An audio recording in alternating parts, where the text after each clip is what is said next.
Hey everybody, welcome back to Horror Trans. My name is Stephanie Bree. I am a transgender woman, and I talk about all things horror.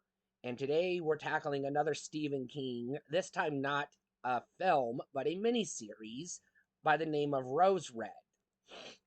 Now, if you watch my reviews, you know I love a good haunted house story, but you also know I'm terrified of ghosts. So I'm going to give you a straight up the front, heads up, this movie is terrifying. Or miniseries, but I'm going to call it a movie because it's only two parts, like It, this Tim Curry It, so I'm still going to call it a movie.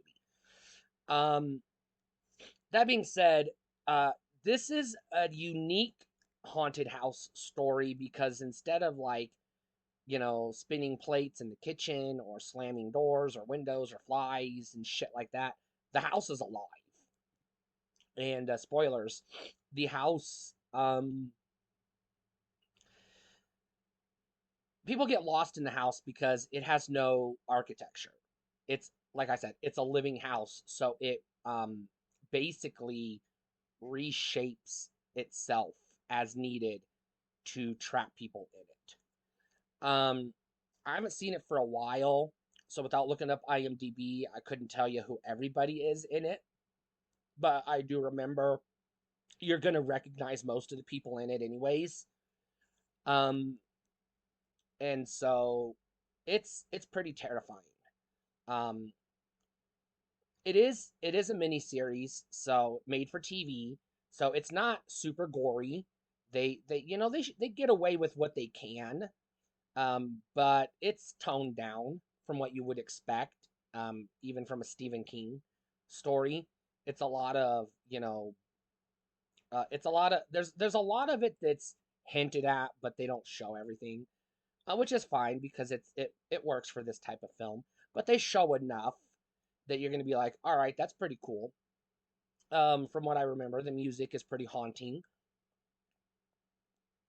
Really good cinematography again for a made-for-TV film. Um, Not his best miniseries. I may or may not have already covered it. You'll find out as I go through the list. But it's a good one. It's very atmospheric, um, very creepy, and very intense. And that's what I want from a haunted house movie. Um, I want to be scared. I don't want to be able to predict what's going to happen. And this movie does a pretty good job of that. Although, if I remember correctly, there are a couple of moments where I'm like, oh, please don't do it. Please don't do it. And they did. And I was like, God damn it. But, you can kind of see it coming. Um, and again, I'm not going to spoil this one because this one is kind of a mystery type situation. So you really want to go into it with a fresh pair of eyes, with a fresh mind. I highly recommend this movie. This is one of my favorite Stephen King miniseries. Um, I'll just be upfront, not as good as it, but very few things are.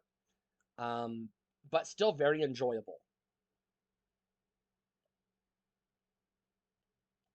I do recommend this as a buy. I know I'm being fairly vague, but what you need to know about this movie is that it's a haunted house that has a living house, and it's terrifying. And that's really all you need to know going into this movie because it's got. I mean, you can look up on IMDb if you want to know the actors that are in it, but you're gonna recognize their faces even if you can't place the names, which is usually the case with these Stephen King adaptations. So you know what you're getting, you know what to expect. Just for a comparison's sake, just to give you an idea, this is not as good as it, but it is better than The Mist, if that tells you anything. That's where I would place this. Above The Mist, below it. It is, um, a gift from the gods. There's nothing. Stephen King hasn't done anything greater than it, and I'm referring to the Tim Curry It, but the remake is pretty goddamn good too. But in my personal experience, the 1990 It is the shit. But I've already talked about it. I love it. This one's pretty goddamn good too. Um, There are some others that I want to talk about, but as I go back and look at Rose Red, all I can think of is this one had me chilled to the bone and anticipating the second episode, the second half. I was like, I gotta see how this ends. And again, I don't want to spoil anything, and I don't want to over analyze this one. Maybe on the podcast, when I do a deep dive into Stephen King miniseries, eventually, because it's on the list of topics to get to. But for now, I recommend Rose Red as a buy. You're gonna go back to this one, but you're not gonna go back to it like a lot because it's gonna scare the shit out of you, and you're gonna be like, all right, I need a breather before I watch it again.